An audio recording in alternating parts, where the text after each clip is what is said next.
Starting with Miss Anindita Sarkar, Vice President, Brand and Communication South Asia at dentsu. Round of applause. Thank you.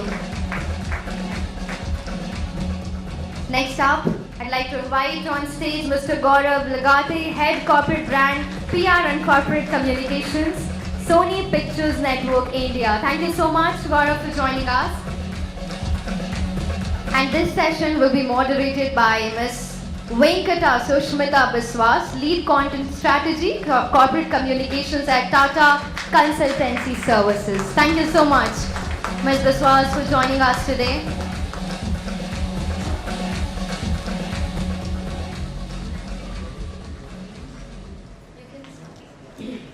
Thank you. Those extra smiles on our faces was because we've all been colleagues at some point and friends, of course, but for the context of the discussion, colleagues, and this is going to be the most authentic conversation because Anindita, Gaurav and I have not caught up on what we're going to talk about.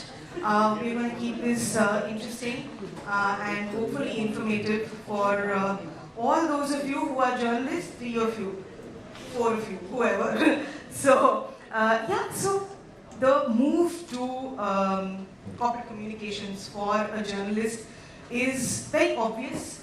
I don't have to belabor the point. I mean, the skills that you need, curiosity, ELI 5, complex ideas, networking skills, all of it is something that a journalist uses and can be used and transferred for a corporate brand, and the story can be told and curated, molded for a journalist to lap up, and that's what we hope for. But beyond that, there are, of course, the obvious, there is derision in some sense when a journalist moves to what they call the dark side, and trust me, it's not that dark. 1 year in, Gaurav 6 months in, Anindita 11 years in, I can speak for all of them, I'm sure. It's not that dark, and that's because there's a lot of depth to it, but to put the elephant, address it right up front, money, yes, better work hours, yes. So with that out, let's focus on skills. Let's focus on storytelling and Brandlines, Bylines to Brandlines. Anindita, I want to come to you first.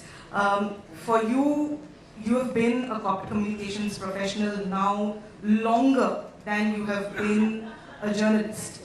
And I want to come to you with when you first switched to corporate communications. What was the first thing that surprised you? The pretense.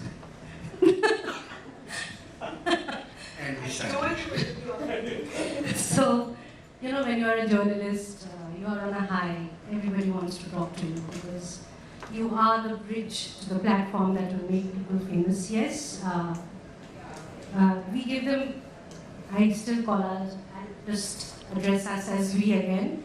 We give them a lot of attention for the right reasons and the platform. So you get the importance. You are treated as an equal. But when you're shifting on the other side, suddenly people are nice, but that importance is no more there. Now it's shifted. So I think the first lesson is your ego comes down shattering, which is very bad initially, brilliant for the long term. And that's the greatest shock, but also it comes with a lot of reality checks, and the relationships that really you had built during your journalism days, who are the real ones, who will stand by you during crisis. Crisis is my middle name in dentsu, so I think that's the other thing which not shocked me, surprised me as to how many people from the press and the industry supported us through the dentsu crisis, and that's the gratitude I carry, and that's what's kept me in dentsu for 11 years, I guess. Gaurav, was your experience similar in some sense? First of all, thank you very much for having me here. And as I was telling somebody as you pointed out, it's just 6 months in this profession, and I feel like imposter here, sitting in this jetty, I mean, I'm the youngest kid, I would say. So experience-wise, and you use the word dark side. I used to use that word quite a lot.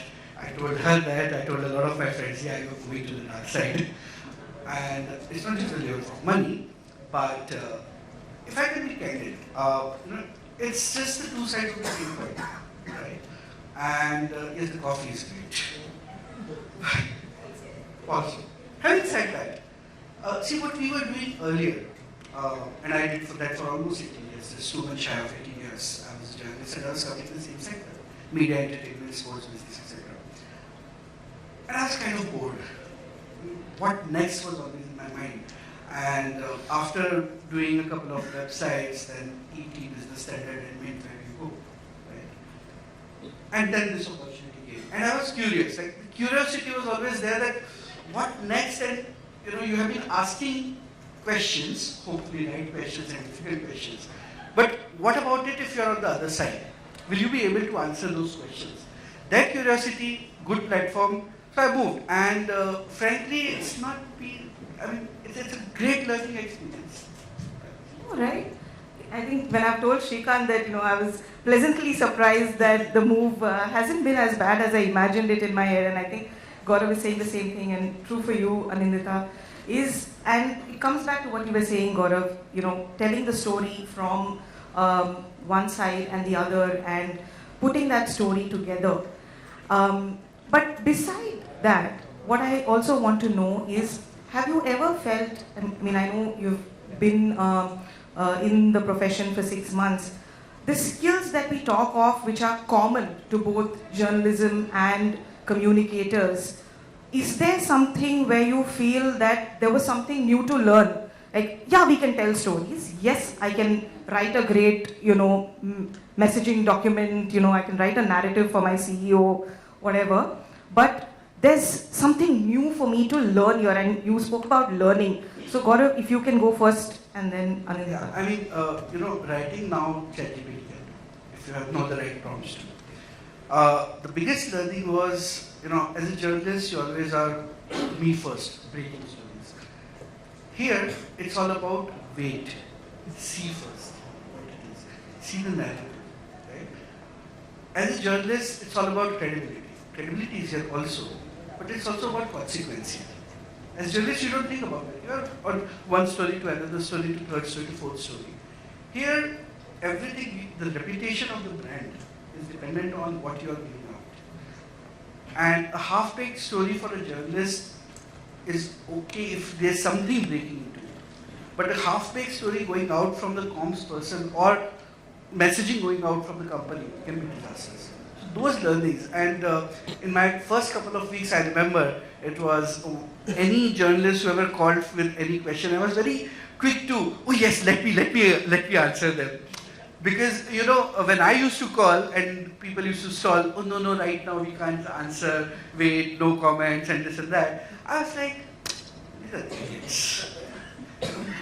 How much time it takes to get me one answer? Now I know. Now I know how much time it takes to align all the stakeholders. And that's the learning, and I'm very thankful for that. Jesus, I've learned 2 words in the last 1 year. This is 3 words: stakeholder management and alignment.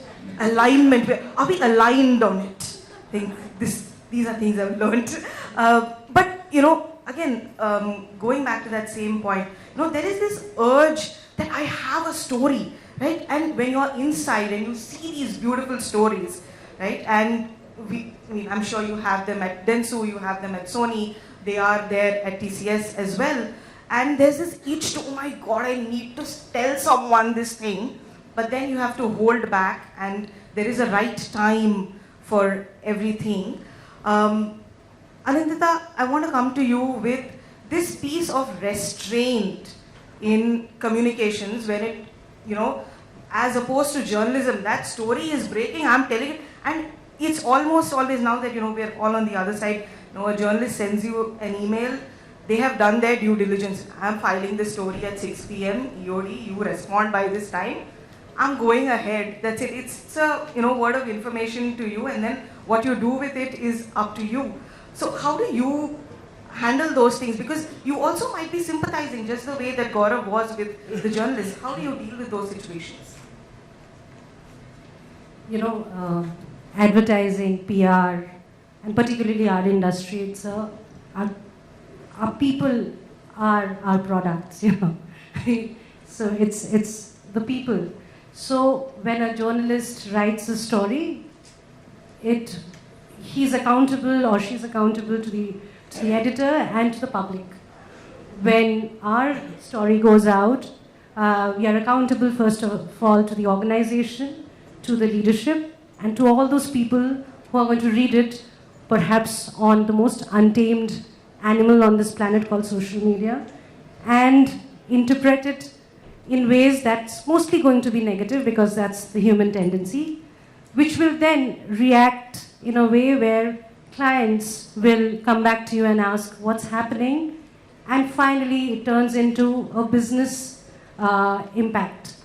So there are so many consequences back to back to back to back to back that you have to be very wise to know when not to say something, wait it out, align. As you say, we are a global organization.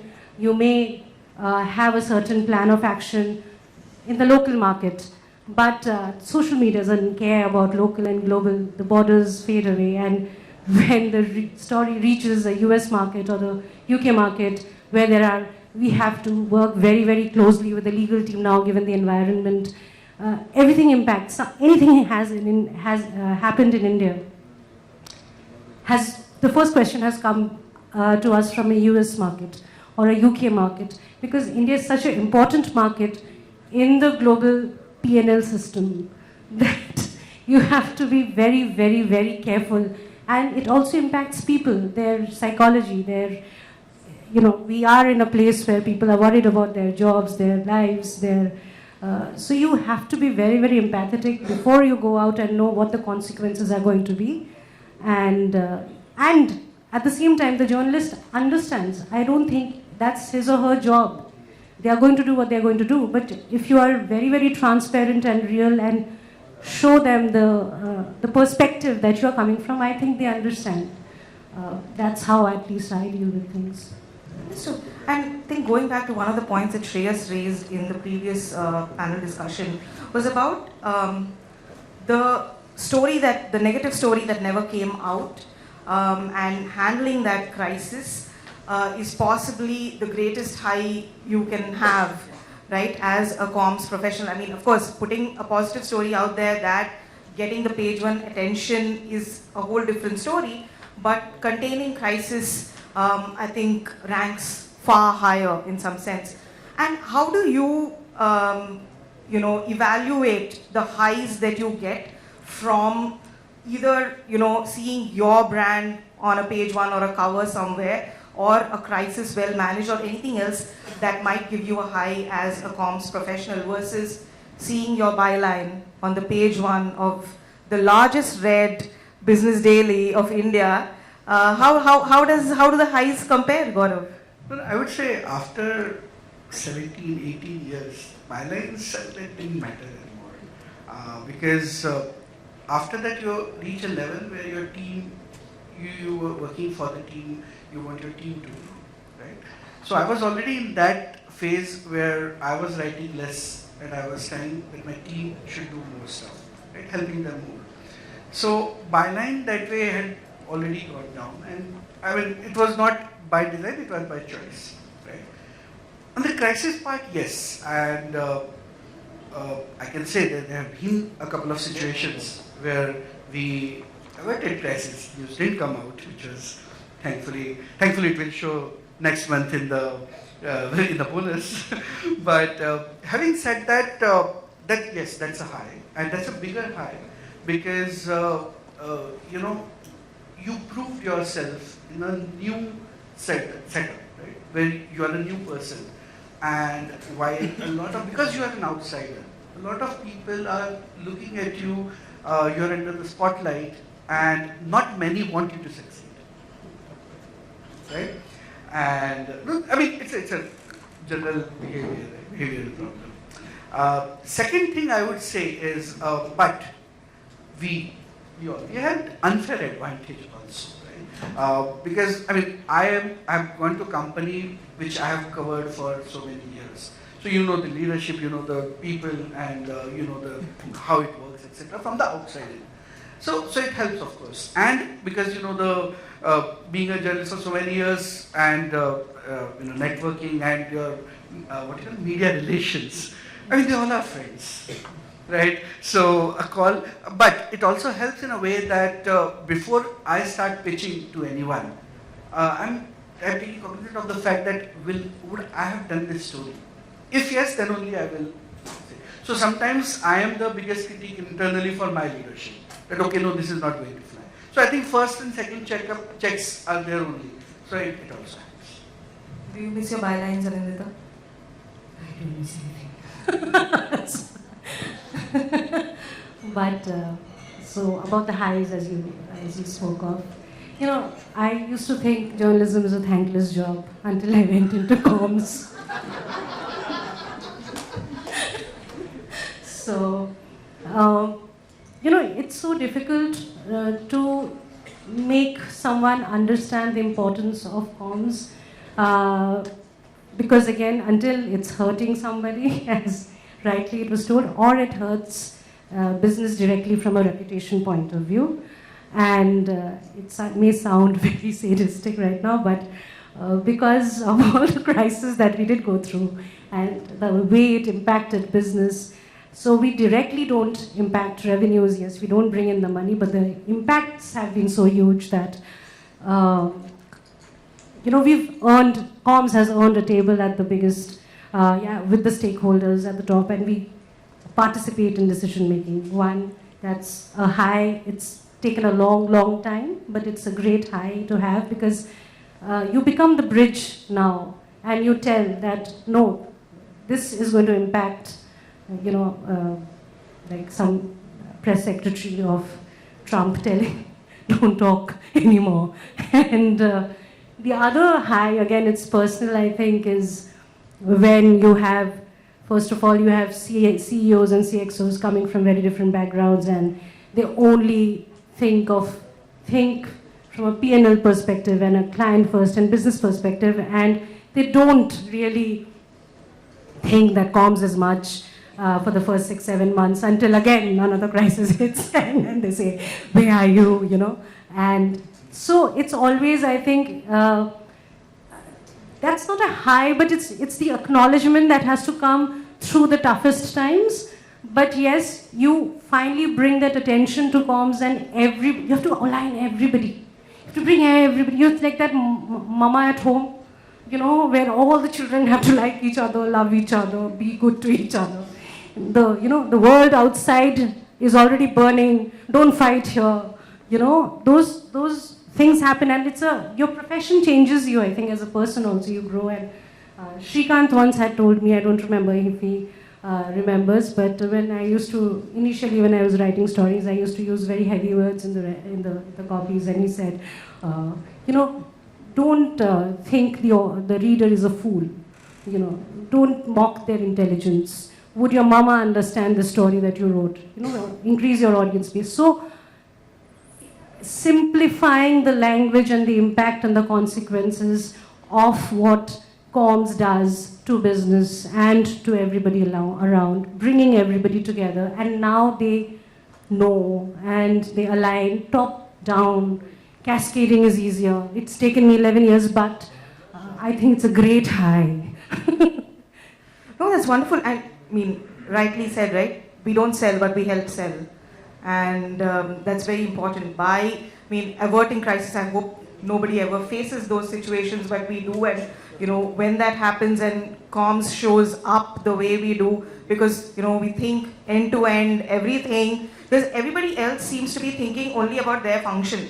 You know, this piece we'll handle this. This piece, we'll handle this. But then comms is, It's personal, it becomes personal. I know what she's talking A about. lot of companies always work in silos. Who might think of corporate communications. We're here to convert them, evangelize.